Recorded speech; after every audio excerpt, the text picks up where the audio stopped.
여러분은 건강검진 자주 받으시나요? 나이가 들수록 우리는 건강에 대해 신경을 쓰게 되지요.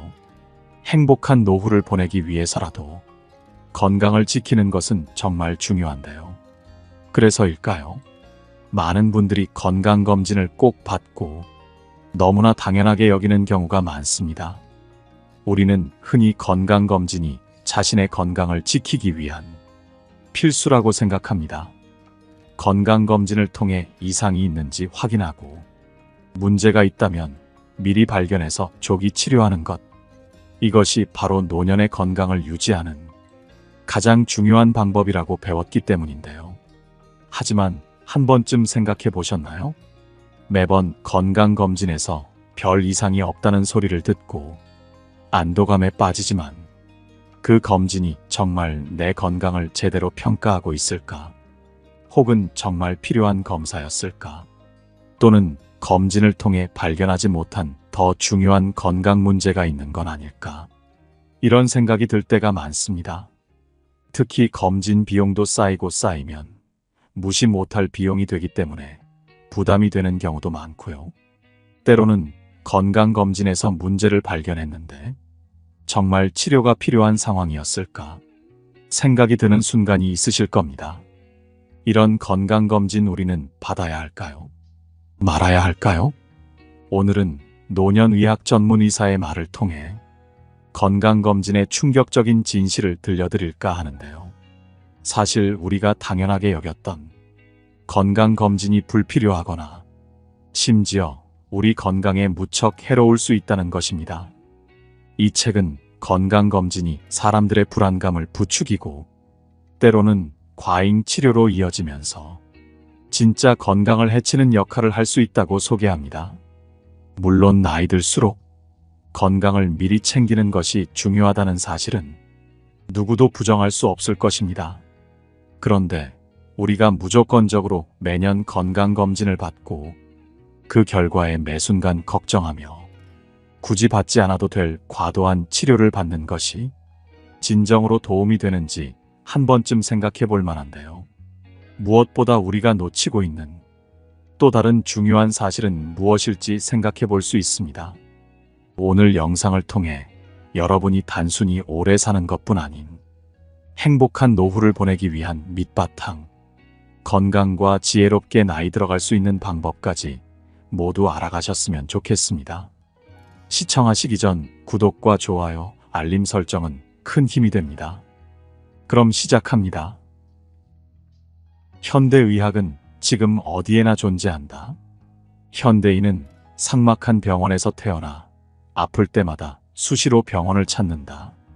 비싼 비용에도 불구하고 매년 건강검진을 받고 첨단 기술에 의존한 채 생명을 연장하다가 병원에서 생을 마감한다. 이처럼 현대의학에 대한 믿음은 절대적이다. 불과 수십 년 만에 40세에도 미치지 못했던 평균 수명을 100세를 바라볼 정도로 연장시킨 공로가 바로 현대의학이라는 믿음 때문이다. 하지만 현대의학에 과연 만병통치일까?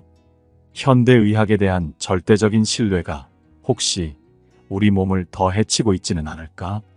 거짓말 같은 참말로 많은 의사들은 환자에게는 약이나 검진을 권하지만 정작 본인은 하지 않는 경우가 많다. 아마도 약이나 검진으로 수명이 크게 늘어나지 않는다는 사실을 경험적으로 알고 있기 때문이리라 생각한다. 그러면서 그들은 환자에게 혈압이 높다거나 간 수치가 나쁘다며 다량의 약을 처방하고 작은 암이 발견되었다며 수술을 권한다. 그렇게 되면 결과는 어떨까? 환자는 수많은 약에 치이거나 작은 암과 함께 장기의 일부를 절제하게 될 수도 있다. 물론 필요에 의해서는 해야 할 때가 있다. 하지만 80세 이후에는 이런 치료가 오히려 컨디션 난조를 불러일으켜 수명 단축의 원인이 될 수도 있다. 이것이 과연 여러분이 바라는 행복한 노후 인생일까? 사실 80대가 넘으면 건강검진은 하지 않아도 된다. 필자는 현직 의사이지만 현대 의료에 대해서는 조금 회의적인 부분이 있다.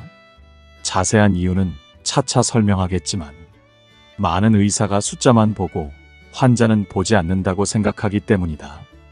그 전형적인 예가 건강검진이다.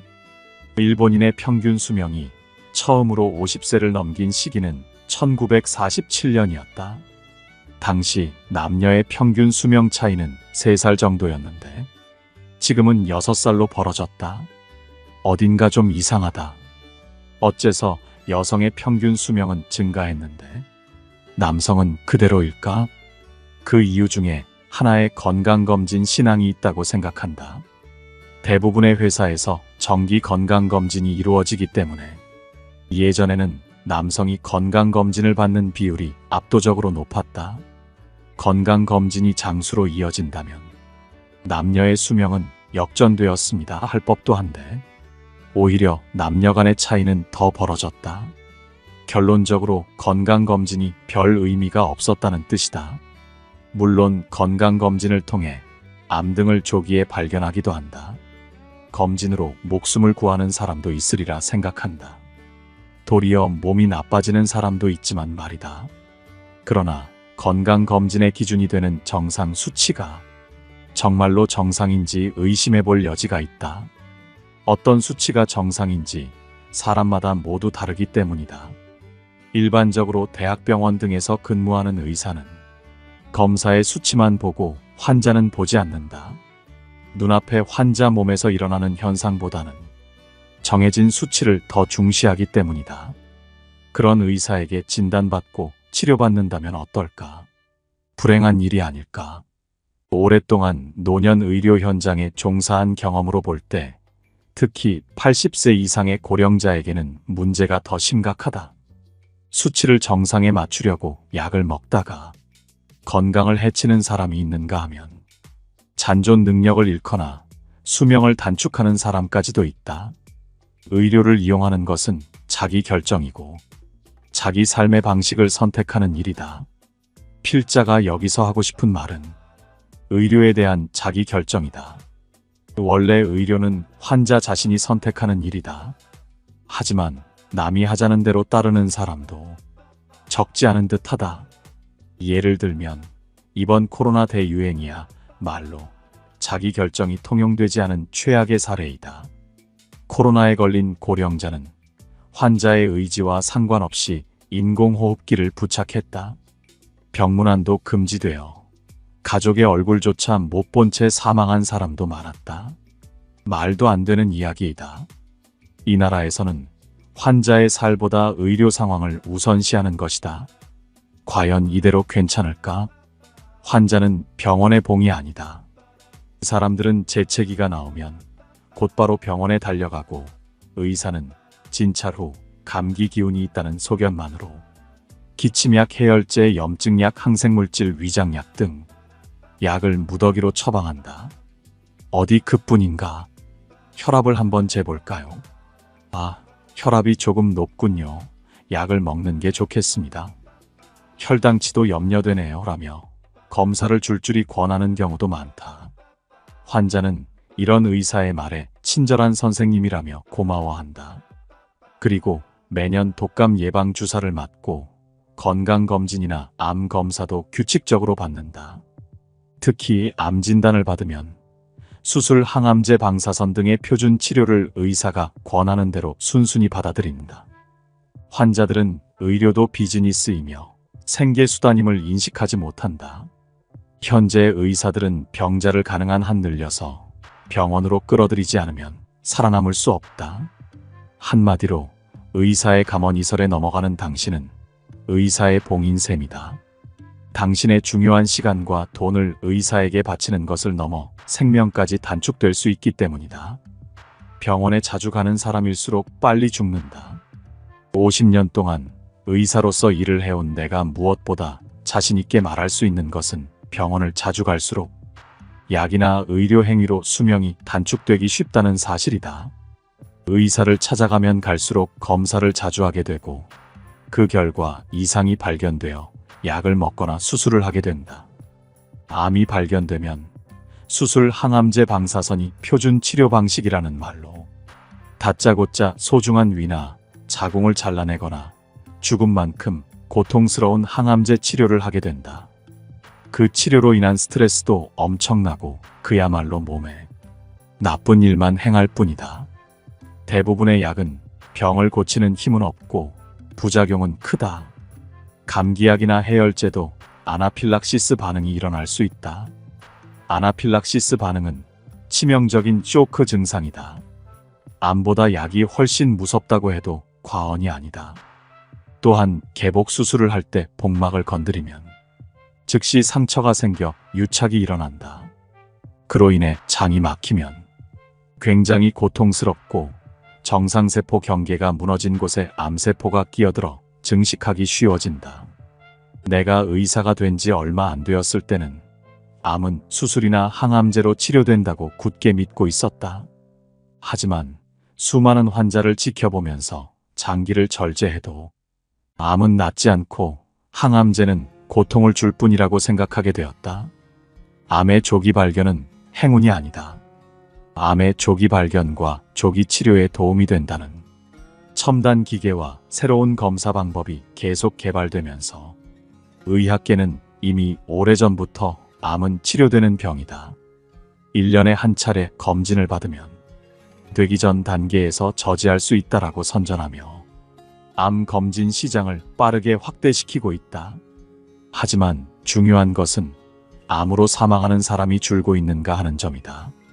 진짜 암은 사람의 생명을 앗아간다. 의학계의 말처럼 암이 치료할 수 있는 병이 되었다면 한때 사망 원인 1위였던 뇌졸중이 지금은 4위가 된 것처럼 암 사망률도 매년 눈에 띄게 줄어야 한다. 그러나 실제로는 암 사망률은 전혀 줄지 않고 있다. 1960년대부터 50년이 지난 현재까지 암은 사망 원인 1위 자리를 계속 지키고 있다. 그 이유는 무엇일까? 그것은 암 검진이 실제로 아무런 도움이 되지 않기 때문이다. 정밀하게 검사를 할수록 최신 첨단 기기를 사용할수록 암은 더 잘 발견되기 마련이다. 그러나 대부분은 암이 아니라 암과 비슷한 것으로 그것의 치료를 위해 수술을 시행하는 것은 오히려 몸을 고통스럽게 할 뿐이다. 암 수술을 하면 사망률이 높아진다. 역사적으로 일본은 수술이 성행했다.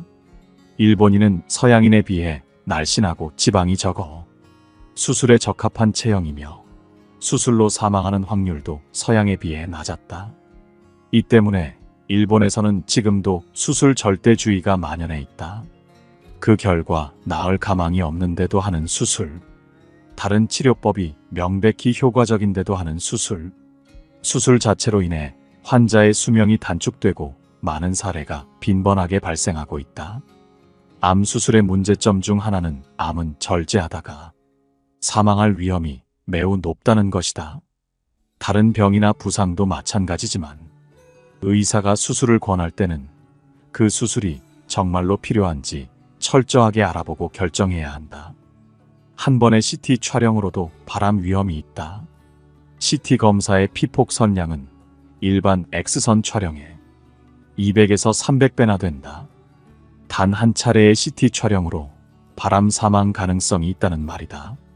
사실 대부분의 병원에서 행해지는 CT 촬영의 80에서 90%는 굳이 할 필요가 없는 것이다. 엑스레이 검사는 병원에서 받을 때는 비교적 안전하지만 회사나 지역에서 편의를 위해 검진차에서 받는 경우는 주의해야 한다.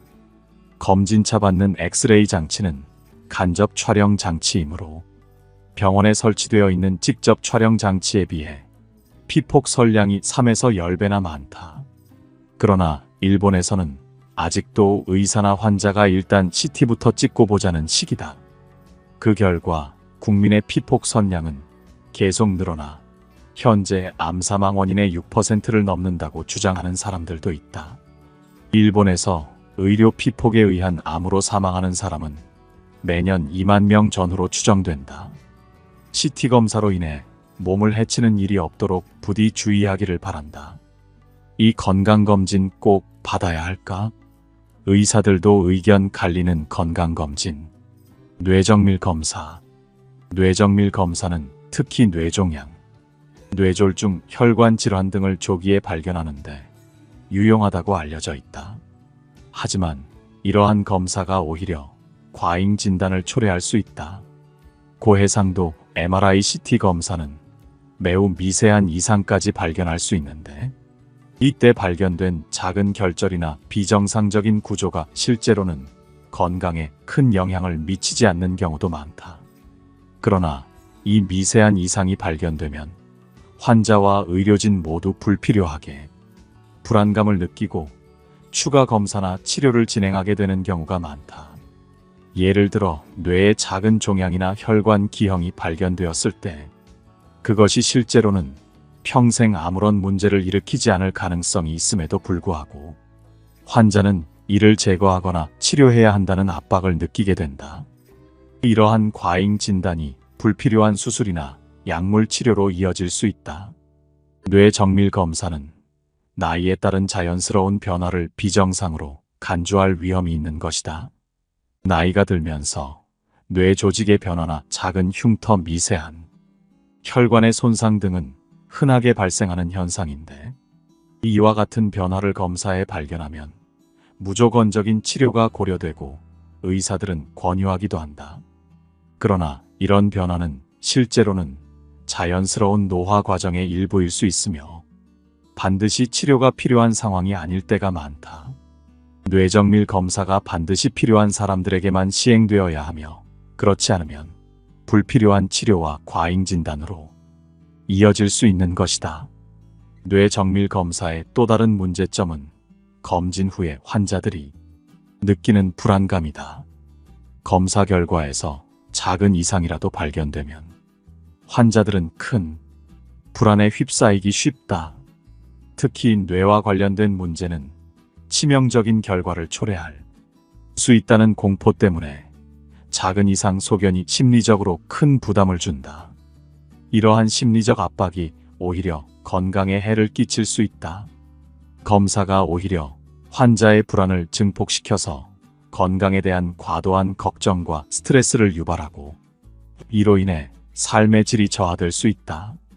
병원이나 의료기관에서 뇌 건강을 이유로 정밀 검사를 권장하는 경우가 많지만 이는 실제로는 필수적인 검사가 아닌 경우도 많다. 특히 무증상인 사람들에게 정밀 검사를 권장하는 것은 상업적 이유로 인해 과도하게 이루어질 수 있다. 물론 그렇다고 해서 뇌 정밀 검사가 전혀 필요하지 않다는 것은 아니다. 증상이 명확한 경우, 예를 들어 지속적인 두통, 신경학적 이상, 뇌졸중 위험이 있는 사람들에게는 뇌 검사가 필수적일 수 있다.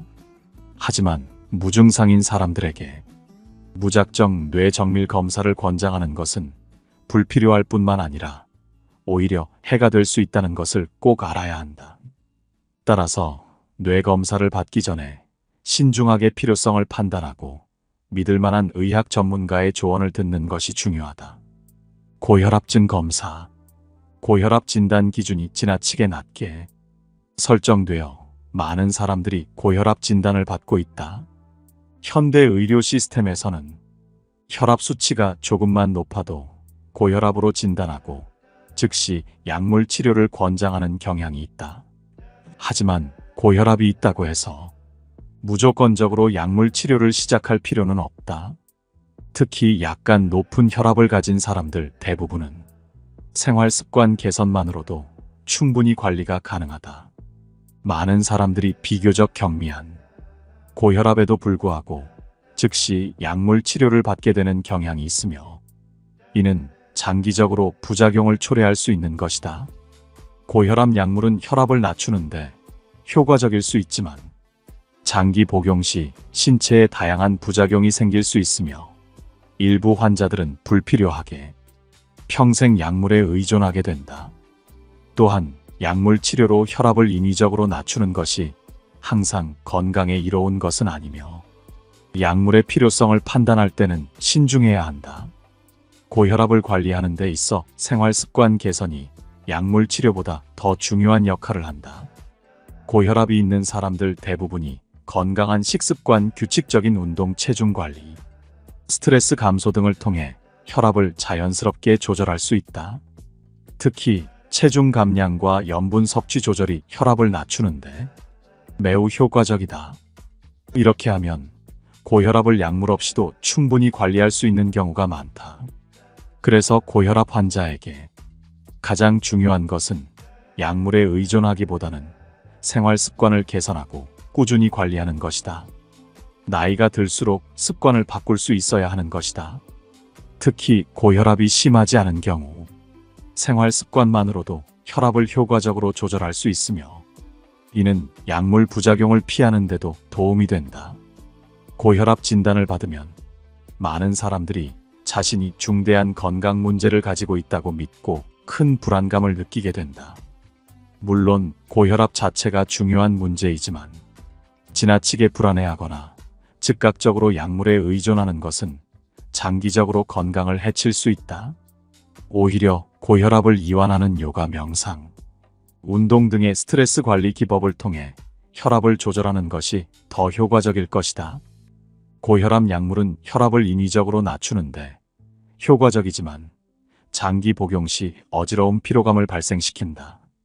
심지어는 신장 손상 등의 부작용을 유발할 수 있다. 약물의 장기적 효과와 그로 인한 신체적 변화는 반드시 고려해야 하며 고혈압을 약물 없이 관리할 수 있는 나만의 생활 루틴을 찾아보는 것이 중요하다. 식이요법과 운동을 통해 관리할 수 있는 것은 당연한데 특히 나트륨 섭취를 줄이고 과일과 채소를 많이 섭취하는 것이 고혈압 관리에 큰 도움이 될 수 있다.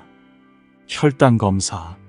혈당 검사는 당뇨병 위험을 파악하는 중요한 방법 중 하나이지만 당 수치는 다양한 요인에 의해 일시적으로 변동할 수 있다. 예를 들어 검사 전날의 식사 내용, 스트레스 수준, 운동량 등이 혈당 수치에 큰 영향을 줄 수 있다. 따라서 한 번의 혈당 검사 결과가 다소 높게 나온다고 해서 당장 당뇨병으로 진단받는 것은 무리가 있다는 것이다. 특히 공복 혈당 수치에 대한 지나친 집착을 경계해야 한다. 공복 혈당이 높게 나왔다는 이유만으로 무조건 당뇨병 치료를 시작하는 경우가 많지만 사실 이 수치는 일상적인 요인에 의해 변할 수 있으므로 신중하게 해석해야 한다. 혈당 검사를 포함한 여러 검진 결과가 정상 범위를 벗어났다는 이유만으로 과도한 걱정을 하는 경우가 많다. 혈당이 다소 높게 나왔다고 해서 당뇨병으로 바로 진단을 내리고 약물 치료를 시작하는 것은 지나친 대응일 수 있다. 많은 경우 혈당 수치가 경미하게 높더라도 생활 습관의 개선만으로도 충분히 조절 가능하며 불필요한 약물 치료는 오히려 부작용을 유발할 수 있다. 혈당 수치를 관리하는 데 있어 검진 그 자체보다 생활 습관의 변화가 더 중요한 역할을 한다. 혈당을 낮추기 위해 지나치게 의학적 개입에 의존하기보다는 식단 조절, 규칙적인 운동, 스트레스 관리 등 일상적인 생활 습관을 개선하는 것이 훨씬 더 효과적이고 지속 가능한 방법이다. 결론적으로 혈당 검사는 당뇨병 위험을 확인하는 유용한 도구이지만 그 결과를 절대적으로 해석해서는 안 된다. 검진 결과에 휘둘리기보다는 지속적인 생활 습관 개선과 자신만의 건강 관리가 더 중요하다. 특히 모든 사람에게 무조건적으로 혈당 검사가 필요한 것이 아니라 개인의 건강 상태와 생활 습관에 맞는 적절한 검진을 받는 것이 필요하다. 80세가 넘으면 암 치료는 필요 없다고 생각한다. 만약 지금 필자에게 암이 발견된다 하더라도 통증이 너무 심하거나 음식물을 섭취하지 못하는 상태가 아닌 이상 제거하지 않을 것이다. 암은 세포 하나가 암에 걸리면서 조금씩 커진다. 보통 1cm 크기의 종양이 되려면 10년 정도 걸리는데 만약 전이되는 암이라면 그 10년 사이에 반드시 전이가 일어난다. 1cm 크기로 발견해서 행운인 것이 아니라 이때는 이미 어딘가로 전이된 상태이지만 너무 작아서 발견하지 못하고 있을 뿐이다. 암이 3년 후에 재발했다는 말은 3년 전에 암을 완벽하게 제거하지 못했다는 뜻이 아니라 당시에 이미 전이되었고 그것이 커졌다는 의미이다. 필자가 암에 걸려도 제거하지 않겠다고 결심한 이유이다. 특히 80세가 지난 사람이라면 수술할 필요가 없다. 나이가 들면 들수록 암은 진행이 느려지고 쉽게 전이되지 않기 때문이다. 그러므로 굳이 손을 대기보다는 지켜보는 편이 낫다. 사실 발견하지 못했을 뿐 훨씬 이전부터 암을 지닌 채 살아왔고 앞으로 서서히 진행되겠지만 한순간에 나빠지는 일은 거의 없기 때문이다. 암 치료는 간단하지 않다. 수술이든 화학치료든 몸에 심각한 부담을 줄 수밖에 없다. 체력이 크게 떨어지는 80세 이상의 고령자는 평소 생활로 되돌아가지 못할 확률이 높다. 암을 절제한다, 절제하지 않는다. 어느 쪽이 오래 살까? 암을 절제하는 편이 오래 살까? 절제하지 않는 편이 오래 살까? 솔직히 정답을 알 수 없다. 일본 의학계가 대규모 비교 조사를 하지 않았기 때문이다. 절제하는 편이 오래 사는 예도 있고 절제하지 않는 편이 오래 사는 예도 있다. 그렇지만 경험적으로 볼 때 절제하면 확실히 건강을 해친다. 대부분 암과 더불어 장기의 일부까지 함께 도려내기 때문이다. 예를 들면 위암은 위를 절반까지 절제하는 경우가 다반사이다. 노화 현상을 질병으로 봐서는 안 된다. 현대 사회에서 성인이 걸리는 질병은 대부분 노화 현상으로 의사에게 치료를 받거나 약으로 고칠 수 있는 것이 아니다. 고혈압, 고콜레스테롤, 혈당 증가, 당뇨병 등의 성인병을 생활습관병이라고 부른다. 좋지 않은 생활습관 때문에 그런 병에 걸린다는 의미다. 그리고 건강검진을 의무화해 대사증후군을 마치 범죄인 양 단속하고 혈압이나 혈당치가 기준치에서 벗어나면 약으로 수치를 개선하도록 하는 등 국민의 건강을 엄격하게 지도 관리하기 시작했다. 사람들은 대개 몸이 어딘가 좋지 않을 때 어떤 병명으로 규정되면 비교적 안심하는 반면에 나이 탓이라고 하면 언제나 의심한다. 하지만 몸도 자연의 일부로 받아들이는 편이 좋다. 노화란 세포의 유전자에 상처가 생기고 그것이 축적되어 몸에 여러 가지 장애를 일으키는 육체적 변화이다.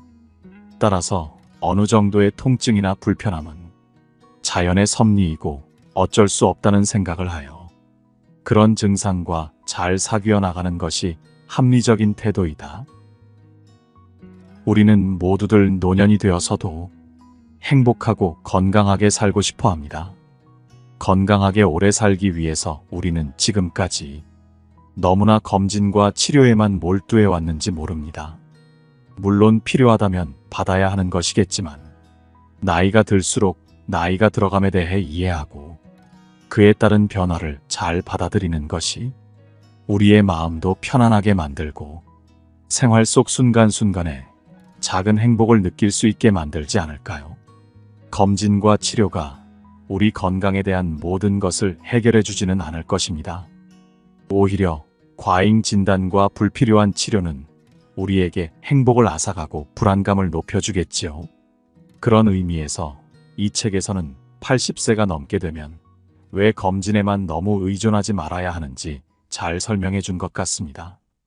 이제 중요한 것은 나 자신의 몸에 대해 이해하고 불필요한 불안과 부정적인 생각에서 벗어나 스스로의 건강을 현명하게 관리하는 것입니다. 건강은 단순히 수치나 검진 결과로만 판단할 수 없는 우리의 인생 속 이야기입니다. 오늘 영상이 노후의 행복을 위해 건강에 대해 생각해보는 계기가 되었으면 좋겠습니다. 노년의 행복과 건강은 우리가 만들어 나갈 수 있다는 것 꼭 잊지 마세요. 오늘 영상이 도움이 되셨다면 구독과 좋아요, 알림 설정까지 부탁드리며 소중한 분들께 공유해주세요. 여러분의 생각을 댓글로 남겨주시면 다른 분들과도 함께 이야기를 나누는 장이 될 것입니다. 함께 나누는 삶은 더욱 아름다워집니다. 그럼 다음 영상에서 더 유익한 정보들을 전해드리겠습니다. 감사합니다.